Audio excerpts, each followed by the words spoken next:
हो, कुठं चालली एवढ्या गडबडीत? अहो काय नाही, शेजारच्या गावात चाललो होतो जरा. दादांनी एक काम दिलं त्यासाठी. अहो लय नका दादा भाऊ करीत बसू. राजकारणी लोक दुसऱ्याचा वापर करतात.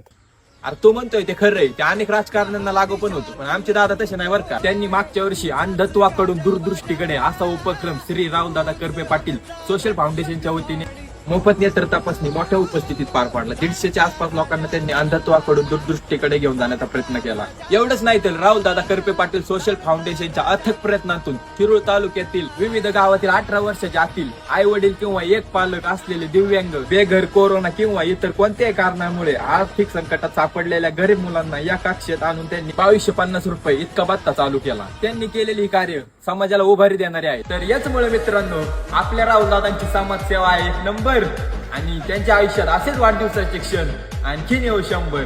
आता एवढंच सांगतो, येणाऱ्या आगामी निवडणुकीत त्यांना आपण भरघोस अशा मतधिक्याने विजय